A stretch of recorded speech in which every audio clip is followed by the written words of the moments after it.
located in the heart of the Kanifing institutional area and 10 minutes drive away from Banjul. Taft Twins is designed to have 5 floors of office spaces ranging from 50 square meters to over 1,000 square meters with 2 elevators, central air conditioning, 24 hours electricity and water supply, with the ground floor reserved for banking, supermarket, restaurant and coffee shop. For your bookings and reservations, please call now on 376-2333 or 776-2333. Thank you.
Welcome to the Taf Hub. This is a brand new show brought to you by Taf Global to educate you on real estate business and all the information you need to know about real estate. After 45 years of construction and real estate development in 8 African countries, it is time to share my experience, and it can only be done in the Taf Hub. We will be inviting experts who will give you facts and the right regulations on real estate development. Join us every week on our social media platforms for an exciting show. Hello viewers, welcome to the Taf Hub. It is another exciting show and we are ready to have a very interesting conversation like we always do that has anything to do with real estate business in the Gambia and real estate dealers and people who are also customers. This is a learning platform and I hope you guys have been learning from our previous shows. My name is Mariama Kuli and I'm here with the host himself, Mr. Mustafa Njai. How are you, sir? How are you doing? I'm fine, thank you, Mariama. Well, thank you very much, viewers, and again, welcome to another Taf Hub. At this time, we are so proud to have a lady with us for the first time. So there is a good gender balance here. Not only is she a lady, but a lawyer, one of the most recognized lawyers. And when we talk about properties, you have done a lot in properties. By the name of Mrs. Lubna Faraj Ben Suda. Lubna, we're proud to have you on board. Thank you. And I'm sure you will do justice to this show. Definitely. So listeners, I will allow Lubna to introduce herself and to tell you who she is before we start the show. Thank you very much, Mr. Njai, Ms. Scully. So I'm a private legal practitioner. I've studied in the UK, came to Gambia, did most of my training in Gambia. I worked for various law firms before eventually starting up my own law firm, Faraj Andrews Law Practice with a partner. Our information is available online, but we are experienced in real estate transactions and matters. Apart from that, where we do our pro bono work as well in land matters when it comes to Islamic law. So I'm happy to be here. Thank you for having me.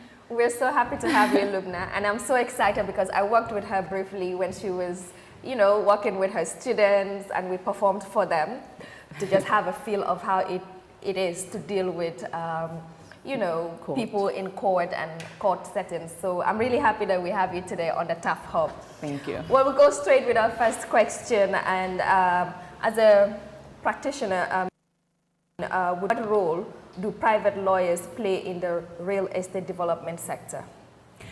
So as you would know by now, it's the land or real estate industry in the Gambia is very complicated. And it's never foolproof.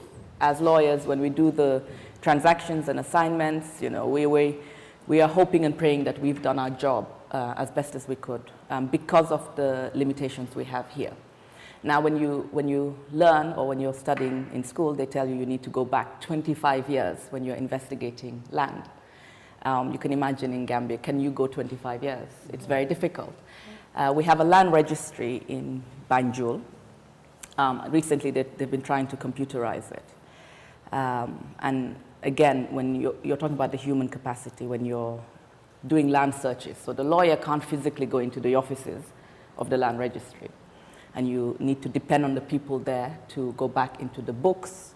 Then when they go back into the books, they have to go back into the archives to really dig in. So if you have someone who's lazy, they'll probably give you a wrong result. And you'll be stuck with that result, not knowing that it was a wrong result.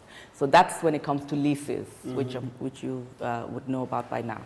Then you have the local transactions, which is the Alcalo type of transactions, the customary tenure, and those are complete disaster because they don't have a registry. Yeah. So what happens with the Alcalos, if you're lucky enough to be dealing with the Alcalo who's been there for 20, 30 years, fine. He has some records and he has some recollection somehow. But what happens when he dies? And sometimes there's fighting between the brothers, the children, who should be the next Alcalo. Because it's a traditional thing within the villages. So sometimes you actually will have two Alcalos.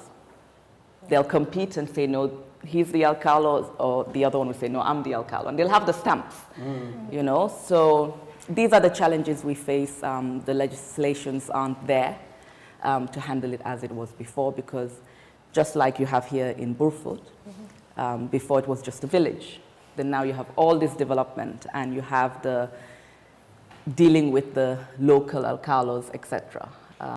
So I find that those are the biggest challenges, because there's more and more investment moving out from the city areas and going deep into the regions, and it's very difficult to be able to investigate the land to say that definitely the title belongs to this, this person. So that's some of the challenges. Other challenges we face is what impedes development. So what does impede development? You have investors who come in, or land transactions for leasehold, and you have to go to the ministry to get consent, because that's what the law says. This is what the law says, and it's really rubber stamping. Once physical planning, land surveys, they've done they've checked the files, investigated, okay, everything's fine. It really should be rubber stamp. Consent should be a rubber stamp. You don't really need the minister. It's just his representative. So why we find that challenging is that you have an investor with a project who comes, and if you're unlucky, the minister's traveled, and this has been happening for years, or the minister is busy doing other stuff, you will not get that consent. Meanwhile, you're sitting back with your project on hold and not able to move forward. So those are just some of the challenges. I mean, I could go on and on. But I think those are the more pertinent ones I've experienced that are quite difficult. Interesting. Obviously, yeah, but that's great, Lubna. I mean, and on this show, really, we're trying to come up with solutions. Because as a country, we cannot be left behind. And there are implications not only on the buyers, us, the players within the industry, but also the government. Because the more you do of this, like for example, when an investor comes in, based on what you've said, I mean, investors are coming with lots of money. So slowing down that process has some serious implications in the economy of the country. And we are players, I mean, as developers, and we go through this all the time. Because people come in, they've bought their property already, and they want title. And the title also has got some other implications. So probably, what would you suggest? Solution is listening to us. Maybe the president is listening, or the minister of local government listening, or the minister of finance is listening. Can we just have briefly what one would suggest on improving on this and the implication it has positively in the economy? Absolutely. We face the same system in the courthouse, where when you file certain processes, you need the registrar. Yeah. You know, we have the same thing in companies. You need the registrar. But we've amended the laws, we've changed it, and it becomes a department. So when it gets to the stage where you've applied for consent, if we can change the laws where you've applied for consent, it's gone through land surveys, physical planning and development, it's gone through all the process, the checks, they've tick, tick, tick. By the time it gets to the minister's office, it really shouldn't be him as a physical person having to append his signature. Really, it should be modified to follow with the modern trends of now land transactions are moving. Yeah. It really should follow with the modern trends that these things need to be fast. If you want development, or if you want to encourage development, whether it's local investors or international investors, we need to find solutions, and that is, let's tweak the law and let's remove the minister from being the physical person to actually sign the consent. You know, maybe you can have a stamp, or his department or wherever he can allocate, where those people would be responsible for doing the, you know, they're not traveling, they're not going anywhere, they're not attending meetings, they're not in cabinet, they're not dealing with the more other important things of government, which is policy making as a minister. Really, I think the little bit, we've gone too far as a country to keep having to have one person having to sign the consent. Excellent. So you've heard it. I mean, those who are in authority, please let's work ways of fast tracking these things. And like in Dubai, I've had experience working, doing some business in Dubai. In Dubai, even to do a sale, you go to the law courts, the two of you, you bring a check, a stamp. In 5-10 minutes, you are out. And that is why Dubai is where they are today.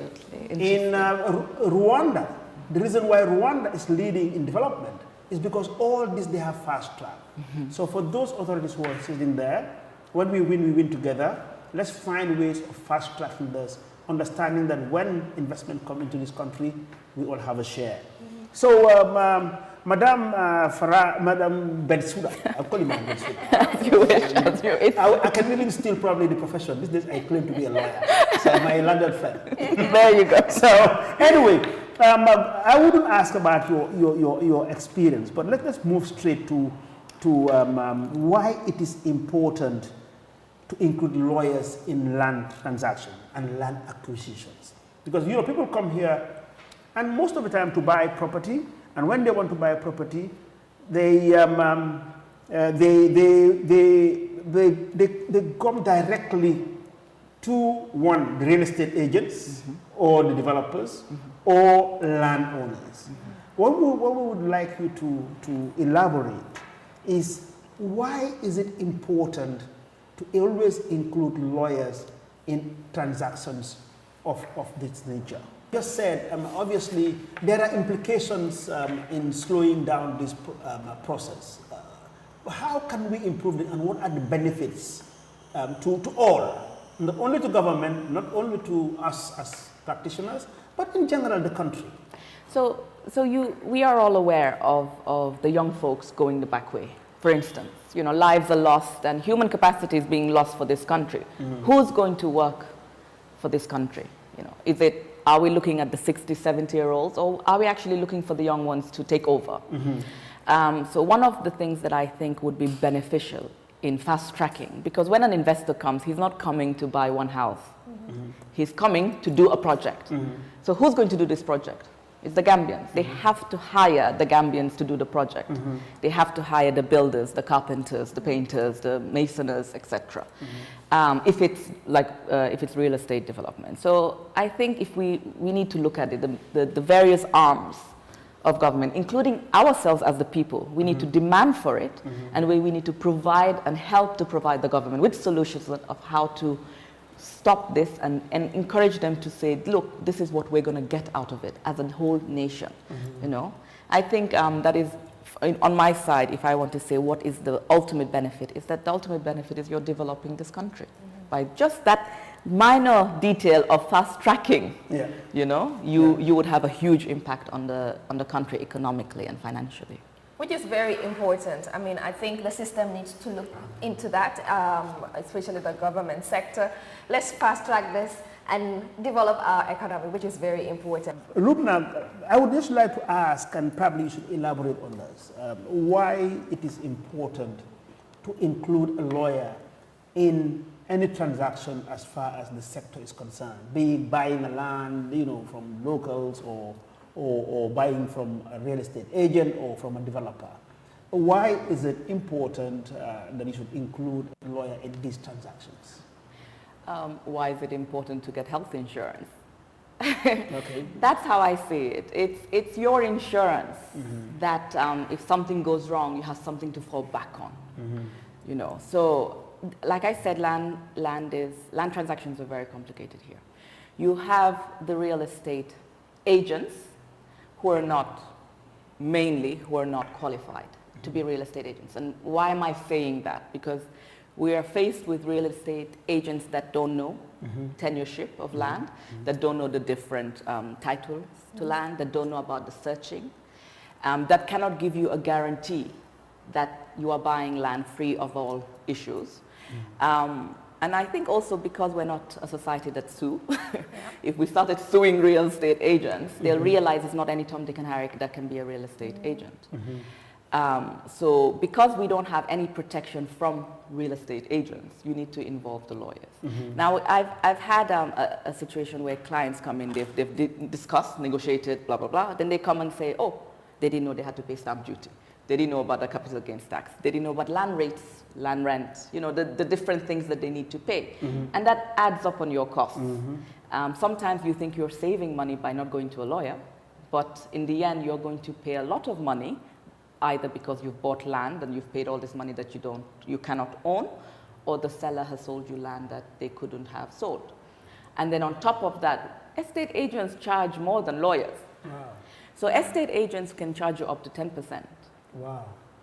For doing what, I'm not quite sure. Okay. And then they're not clear. Are we charging the 10% for the buyer? Are we charging the 10% for the seller? So some people get wise enough and say, okay, we've gotten to a stage, I want to go to the lawyer's office. And they come to the lawyer's office and sit down, and you're pointing all of this. They, well, this was not part of the negotiations. No, this was not part of.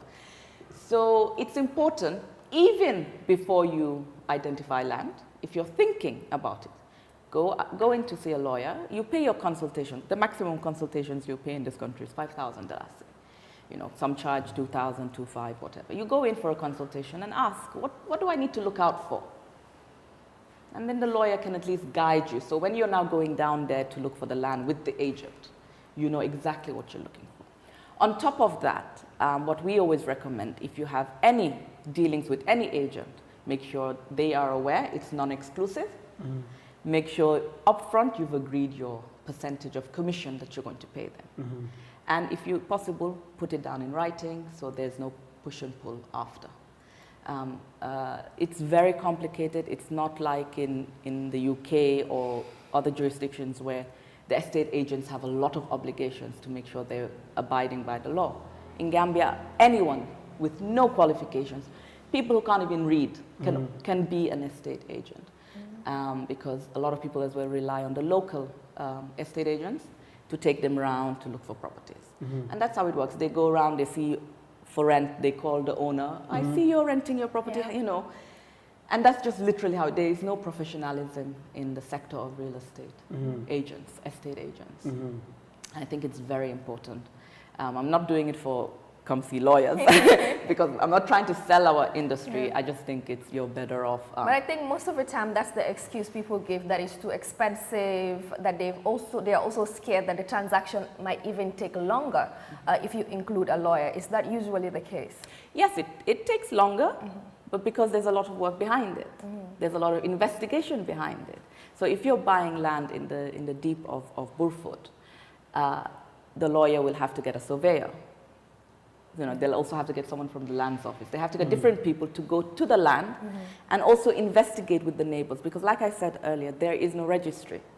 So you have to, as a lawyer, you're not going to say, okay, well, I'm not saying all lawyers, but the standard is you're not going to, okay, do the sale agreement, do whatever, and end of the story. You really have to investigate the land. And that's why it takes a little bit longer than if you were dealing directly with the person. Yeah. Well, I think what I've learned from this, and I am surprised actually that consultations with lawyers, I mean, as big as Farage and Andrews, it's $5,000. That's cheap. And I think anybody who's into any land transaction should be able to afford this. Yeah. And probably it's out of ignorance that people are not doing this. And that's why we are on the show. So anybody who's watching that is interested in land transaction, please include a lawyer. I mean, $5,000 is $100. So what we've heard from a top lawyer is that on average in the Gambia, consultations, just go and sit with the lawyer for advice is $5,000 on average, or $100. So that's a good thing to learn. And I would spare you the issue of advice on how to regulate the real estate agents. We've said it in other shows, but I think there's a need, an urgent need, to do some regulations in this sector in general, but more so with real estate agents. Mariama, do you want to come up with the next question? Yeah, I would obviously love to know, like, what are the zoning laws and do we have any in the Gambia? Yes, we have a lot of laws in Gambia that we just don't apply. So we have the zoning laws, the zoning laws of, you'll know where residential is. In a residential area, what you're permitted to build. For example, you can build a mini market, a school, a nursery, things like that is permitted.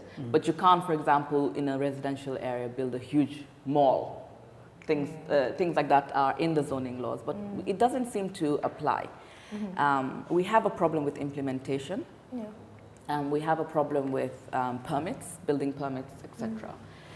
Where you go, you take your plan, and the surveyors just stamp everything. It's gone, and and then you go your building, and no one comes to your building to check. They literally will not check. And the laws are, you can imagine, they're a duplicate of what the laws were in the UK, because they're old laws. And before I dig my foundation, they come, they check. They check, everything is okay.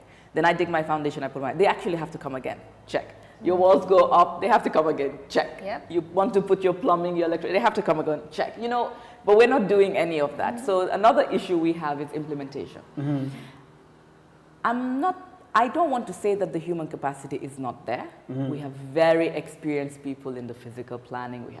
I think the problem is always, and I've seen it in private sectors, in offices, it's always about leadership.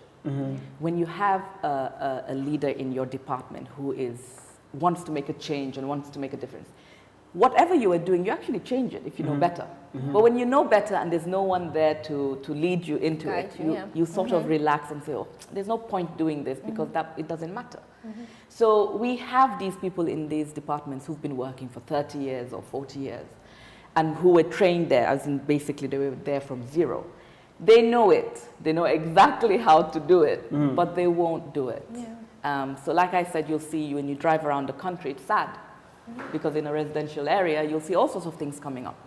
In a commercial area, you'll also see all sorts of things coming up that shouldn't be there in the first place. So the zoning laws are there, and they're very simple, but unfortunately, they're not being implemented. So in the case where a neighborhood is not happy having a nightclub in the middle of the town, can you sue the owner for that? Because most of these nightclubs, they don't have a soundproof. So you're deprived from your sleep. If you are sick, you are not comfortable in your home anymore because of the noise that is just, the music is too loud. So, of course, you don't immediately go into suing. You do your complaints to the relevant departments. But when you get no result, yes. Because the law is there, why did this nightclub owner get a permit in the first place? If he did not get a permit, then you would have during your complaint, you would have gotten that answer from the department, the responsible departments. Certainly, you will look at the laws.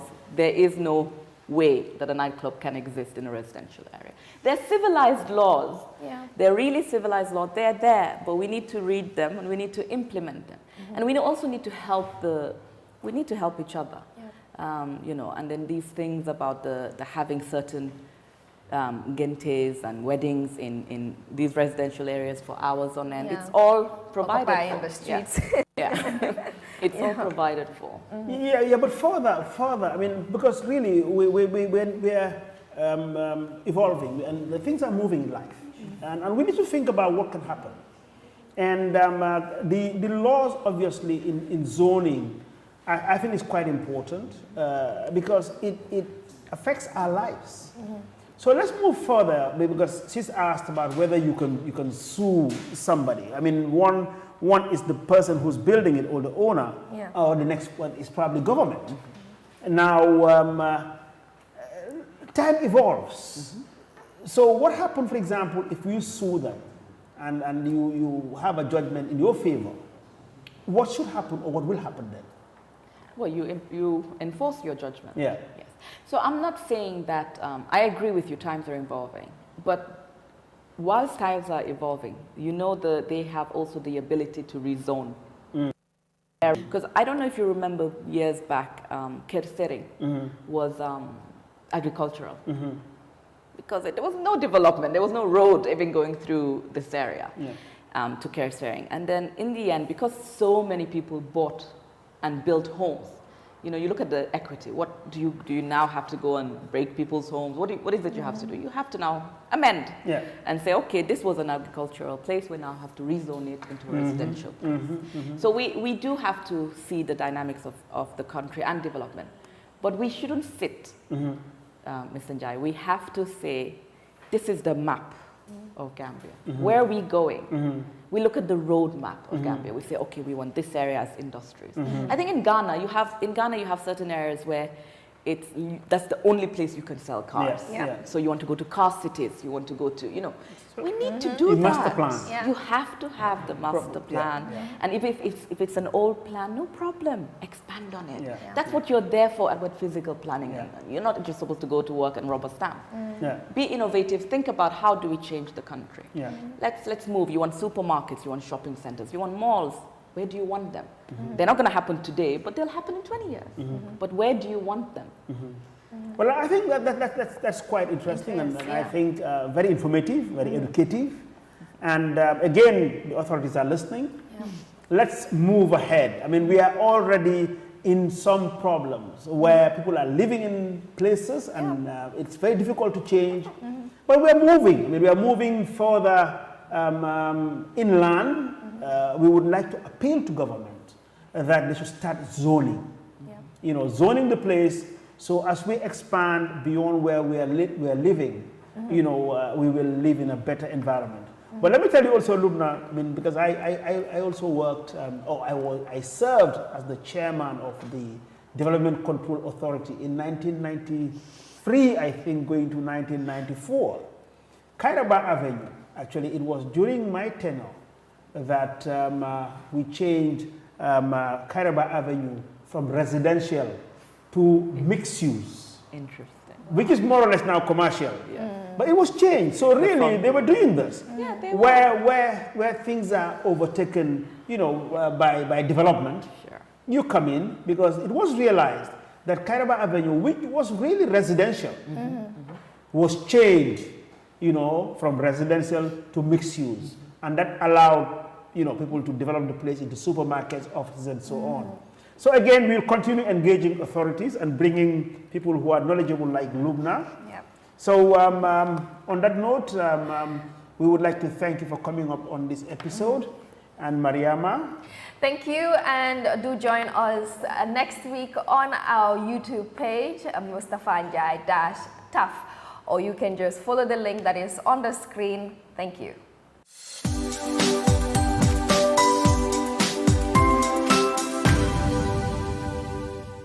Taf Africa Global is the first and biggest private estate developer in the Gambia and present in 7 other African countries. We take pride in leading innovation in all spheres of real estate sector in the Gambia and beyond. As such, we are launching the development of the first smart and modern office and retail towers in the Gambia called Taft Twins.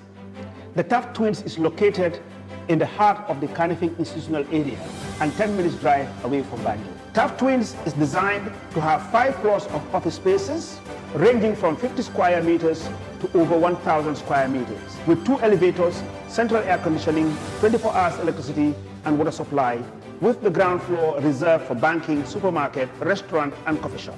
For your bookings and reservations, please call now on 376-2333 or 776-2333.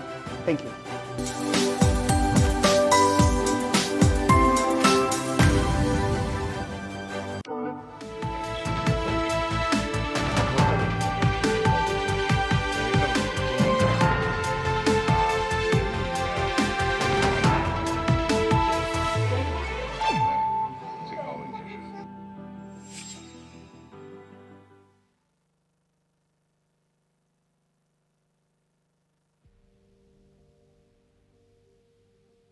It is almost a year since the WHO, that's the World Health Organization,